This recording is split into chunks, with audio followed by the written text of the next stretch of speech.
Welcome back to Unknown Warrior Podcast, episode number 2 with Pete and Jason, Squeaky Pedal. So as we've gone on our kind of journey of discovery into the story of the Unknown Warrior, we've come across lots of people and lots of personal stories along the way, and tangents, I would say, that lead you into various extra bits of detail about the period of history that they're in and kind of the family stories and how they all link back into the Unknown Warrior. And today is no exception.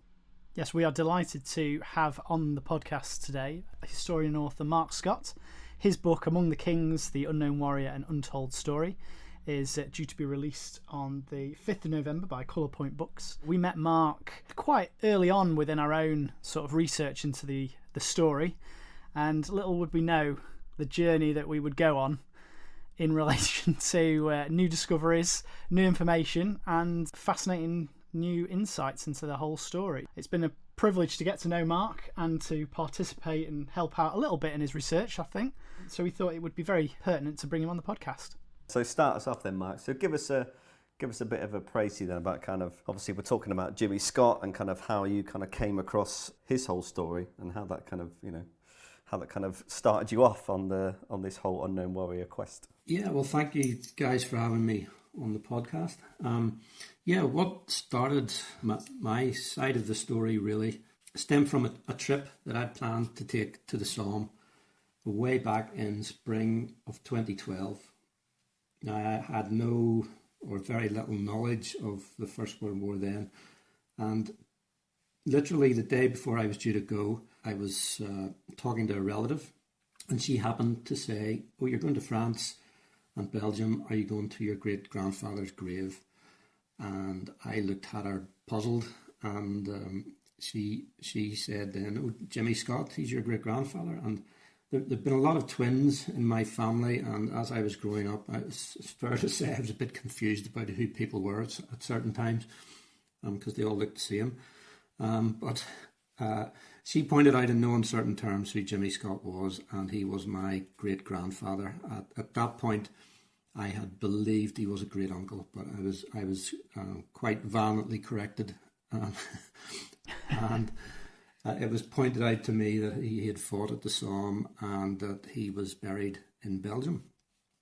So having said that, my aunt went upstairs and came back down with a number of little artefacts that had been returned to Jimmy's wife, Jane, after he was killed in action in January 1917.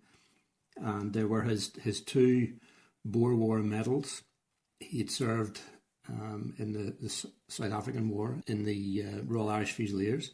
So his medals were returned home with the original ribbons still on them, along with a box of cigars still in their wrapper and a little diary. So I was handed the diary and I opened it up, and straight away I saw there's very little written in it actually, except for 2 lists of names. And the first list contained dates and locations, which I then found out were cemetery locations. So I headed off to France and Belgium the next day with this in my pocket and went straight to the first cemetery that was mentioned in the little book, which is Hauteville Cemetery, just beside the River Ancre at the back of Thiepval Wood, where of course the Ulster Division had fought quite famously on the 1st of July 1916. So I went to the cemetery, and there was a row of graves, and each name basically matched the corresponding name that Jimmy Scott had obviously written into the notebook. Name of men killed on the night of the 5th and the 6th of May 1916, before the great 1st of July battle. It just struck me that back in maybe the morning of the 6th of May 1916, my great-grandfather stood in this exact place and noted the names of his men, probably laid out in the ground before him, and those names corresponded to the headstones that I was then looking at, and it was quite a moment really. And from that point, I decided to research each of the names that were in the book. I mean, we've been privileged to hold that notebook actually, and it is incredible as a link back to those times, and also a very personal thing for you to have that direct connection to Jimmy Scott as well, and to like you said, to think that he held that, you know, in the trenches with his comrades and noted down their names. Yeah, he had served with the 14th Battalion of the Royal Irish Rifles. He was a sergeant in B Company at that time, and these were obviously his men, you know. And it strikes me that if he had have, you know, he made just a little decision, and you know, you can see how these decisions impact 100 years on. You know, if he hadn't have decided just to stop and take a moment and note those names before moving on to his billet or wherever he happened to be on his way to, we would not be having this conversation today. And it's just a simple list of names written with a little pencil on the paper of this book, but yet it has had a tremendous impact in what we will discuss hopefully later in the podcast. Absolutely. So Jimmy's war, what was the major sort of engagements that he was involved in? Well, he was, as I'd said, he had served in the Boer War previously. He was an experienced soldier, and he was quite old, as soldiers go for a First World War man. He was 35 years of age. And most of the guys in his company and his section, they would have been teenagers, really. They would have been teenage lads, just boys. And he would have been involved in training them, brought them to France, continued training in France. And their first main engagement was that on the 1st of July, 1916, where they were part of the 109th Infantry Brigade deployed at Thiepval Wood. So they quite famously engaged the Germans at that point and actually achieved their objectives that day. They were one of, I think, only 2 divisions along the whole front that actually did make any ground and did go some way to achieve the objectives that they were originally given. Unfortunately, they then had to retire back to their start point and received tremendous casualties. So from that point, the battalion had to be rebuilt. They were taken out of the line on the 2nd of July, moved into rear locations, and over the next weeks and months, they were gradually reinforced by new troops. And the battalion was then built up again, never to its existing strength, but it was built up again into a fighting unit and deployed in Belgium, in the Messines sector. And it was there on the 22nd of January, just about 6 months later, 1917, where Jimmy Scott, at that point, he had been promoted to Company Sergeant Major, and he was taking over frontline positions from an Enniskillen Fusilier battalion. And during the changeover time, bombardment took place, and basically he was killed with a direct hit on the headquarters bunker. So he was killed then. His body was recovered from the wreckage of the bunker and buried at La Ploudouve Cemetery in Belgium. So he is there, and he has a grave, which is important, especially in with the subject of the podcast. And so obviously his death must have had an absolutely devastating impact on his family back home in Belfast. Was there any family stories or anything that you'd discovered in your research that kind of gave you an insight into the impact of his death? He was married. As I said, he was 35 years old when the First World War broke out. So he was more of a mature man. He was married. He had 5 children, actually, before the war. Otherwise, again, I wouldn't be here talking. So he left a widow with 5 children. She actually then, within a couple of years, had remarried and had 6 more children to her second husband, who then left her. So she was then left effectively at one point with 11 children on her own. And obviously some of the younger ones had grown up a bit at that time, so they were probably helping her look after the family. So it was a tremendous impact back then, with little support, little government support really for someone like her in her predicament. So it was a tremendous impact on the family then. And I think that's an important thing to remember as we go on into the podcast. We're going to look sort of analytically at documents and uncover new information about the operation. But I think it's really important not to forget the human stories behind the Unknown Warrior. And one of those that I'd like to discuss with you at the moment is one of the names that was listed in Jimmy Scott's book, which was just written as Carson, but actually refers to Second Lieutenant William John White Carson. Now, I'd just like to just tell his story a little bit, because I think that this really sums up the story of his death and then how that impacted his father, why the Unknown Warrior specifically was so important to hundreds of thousands of families in relation to their lost loved ones.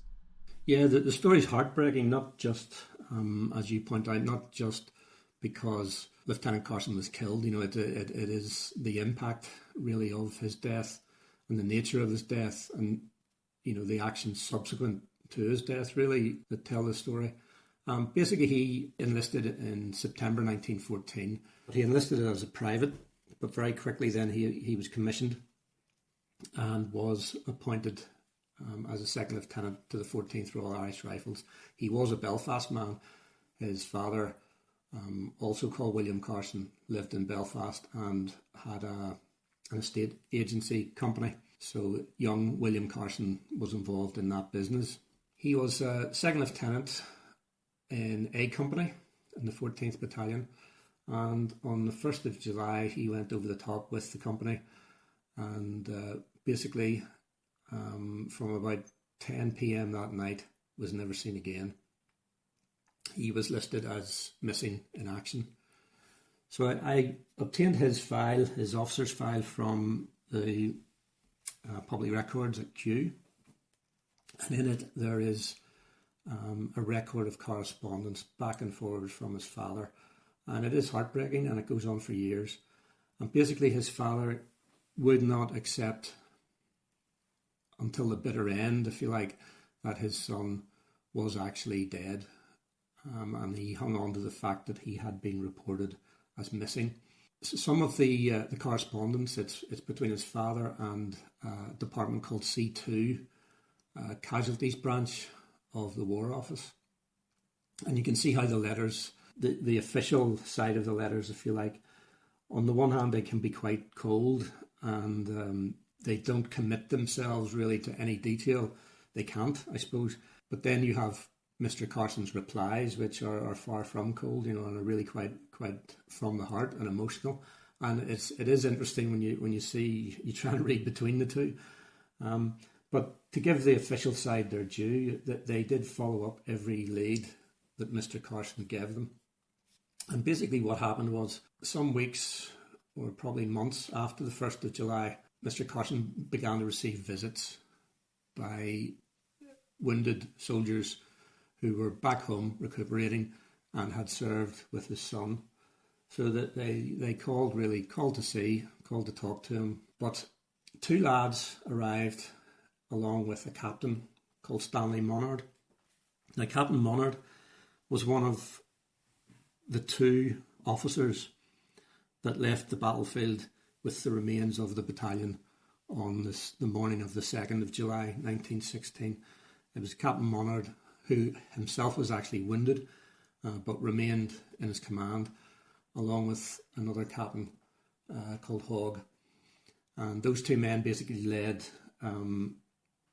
roughly 100 men from the battalion back across the Onca River to their billets. And that was what remained, really, of an almost 1,000 strong battalion. So Captain Monard was probably well qualified to answer any questions that Mr. Carson would have, because he was there throughout the battle. Obviously, his own battle, really, he couldn't speak for the, the other 900 odd men. But yeah, so Captain Monard, he called with Mr. Carson along with two lads, two privates, a chap called Cousins and another lad called Hannah. And they obviously had a conversation, and I would imagine that the question arose, the elephant in the room, if you like, would have been, is my son alive or dead? And I think regardless of what was in these lads' minds when they went to Mr. Carson's house, they probably weren't prepared for that question. And even if they were prepared, the answer that came out of their mouth probably was not what was in their head. It's a situation I've been in once, and it wasn't nice. And you could script it in your mind, and you can think about what you're going to say to this guy's father and mother, for that matter, when they're in the house. But actually, once you're there and you're confronted with the grief, what comes out of your mouth just is not really what you had previously prepared in your mind. So whatever way the conversation went, I think that obviously these lads did not want to tell Mr. Carson that in all probability his son was dead, probably blown to smithereens, and his body will never be recovered. So they seem to have hedged round the question, and unfortunately that gave Mr. Carson a shred of hope that his son may still be alive, and he started to follow up all sorts of inquiries. Now, around the same time, articles were appearing in the local press in Belfast. There were more or less rumours, really, of these prisoner of war camps where the Germans had kept British prisoners and were using them secretly, if you like, as forced labour, and that's why they weren't being declared as prisoners. Mr. Carson again began to write back to the C2 Casualties branch with snippets of information that he had heard and asked them to follow up on. And again, to give them their dues, they followed up on everything that he came up with and came back with an answer in the negative, of course, always. He mentioned that he had heard a story. There was a story in the local press that there was one lad who had been serving with the North Irish Horse, and that he had turned up some 2 years after it was believed he was killed. The reason being that he had been harboured by a French family. Now, it was pointed out then to him that he went missing in the first days of the war, really, when the Germans had the British troops on the run, if you like, from Mons. That lad was wounded and he was put into a hospital at St. Quentin. He was called Alexander Kennedy. And no sooner was he admitted to the hospital, it was a civilian hospital, than the Germans actually overran it in their advance. It seems that he was spirited away, probably by a nurse, and harboured and kept safe in a house for almost 2 years. I mean, that's an incredible story in of itself, really, to be honest with you, how he was, how he managed to escape, like you say, the clutches of the Germans. I think it's an important thing to think about, really, when we're talking about this is, if you were a family back home and you're receiving letters from your loved one, you're corresponding, you're worried about them all the time, there's no direct way to connect or contact them like we have now, so letters are received sporadically, and then all of a sudden that correspondence goes dead and you don't hear anything at all, and obviously you'll be fearing the worst. And then to receive a letter, like you say, missing in action, so you don't know, there's no closure at that point, even it's complete mystery. And obviously in this case of William Carson, the father of Lieutenant Carson, to not know at all. He just disappeared. His son just completely disappeared, and that's it. And I think one of the most moving lines, actually, which is mentioned in your book from a letter that he has, is when he's replying to the Army Council, and he says that they may conclude that he is dead, that my son is dead, but such a procedure will perhaps be proper in the opinion of the council, but will no way convince me of my son's death, nor until the war was over and every prisoner accounted for. So he's still clinging to this idea that he may still be alive, and it kind of, I don't know whether that kind of worsens the situation of grief there, in the fact there's nothing to sort of, traditionally what would happen with a body and a funeral is that, you at least it has closure and what's happened, and there's a body there and you can go and visit them and mourn them, and it kind of brings everything to a conclusion. But for thousands of families like Lieutenant Carson, there was no body, there was no conclusion to it, there was no end to it. they just had no information, scraps information, like you say, from comrades, and that's it. I think that would be your natural response, wouldn't it, as a family? That even, you would wait until unless you had seen it with your own eyes, or had received 100%, evidence, then you would just carry on hoping, wouldn't you, and trying. I'm convinced that some of those lads, whether it was Lieutenant Monard or Private Hannah, they may have actually known that Lieutenant Carson was killed. And yeah, that's the flip side, isn't it? As well, if you knew that, would you want to? But they just did not want keep that to yourself. They didn't want to be the one to actually say it. And the whole thing dragged on for years, until March 1920, which is actually a relevant year for what we'll go on to talk about. Just within months of the Unknown Warrior happening, to sort of, if you like, resolve this issue in a way. And correspondence again from Mr. Carson back to the War Office.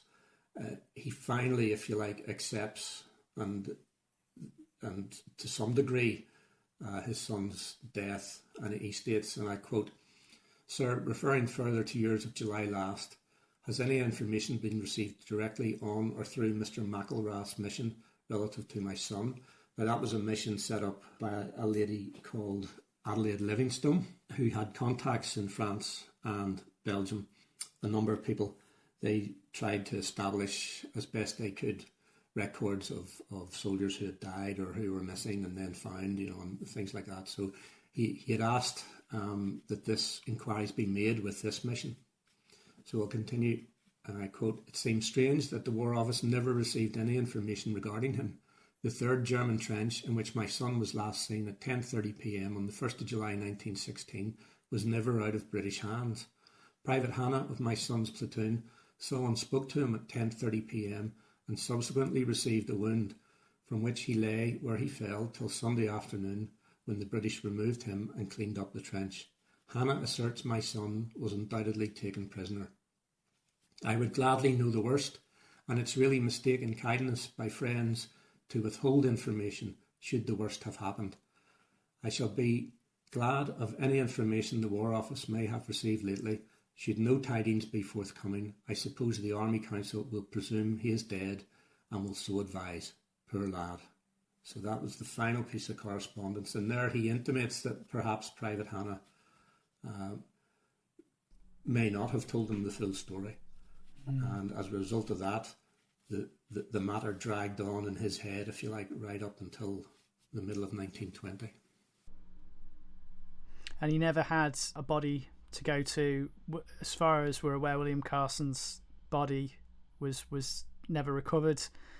No, all the Army Council would concede, which is I'm sure you've read and you've seen it in many, many records, was that his death occurred on or since the 1st of July 1916 in either France or Flanders. I mean, they wouldn't even accept that it was at Thiepval in France. Which is unbelievable. And I think that's one story of thousands which would be very, very similar. Yeah, well, there are over 72,000 names on the Thiepval Memorial alone, and over 50,000 on the Menin Gate, and there are other memorials all over France and Belgium to the missing. So yeah, literally hundreds of thousands of cases. As we talk about the Unknown Warrior, the connection that the British public had to it, if William Carson Sr. had gone to Westminster Abbey and stood over that grave, potentially, as far as he was concerned, the body that lay under the black Belgian marble slab could have been his son. Yeah, that's the point. That's the whole point. Yeah, we can't say that's... we can't argue it isn't. Yeah, exactly. And if you can find, solace in that, then that is a good thing, isn't it, really? So we've just kind of touched a little bit just on one story of the soldiers that were listed within Jimmy Scott's notebook. However, one of the other people that was listed in there would provide a gateway into the British forces based in Saint-Pol and potentially the Unknown Warrior. But we will leave that name More on that in a future episode. Yes, for a future podcast. So thank you, Mark, for joining us today, and we will be speaking to you again very soon. Okay, thank you.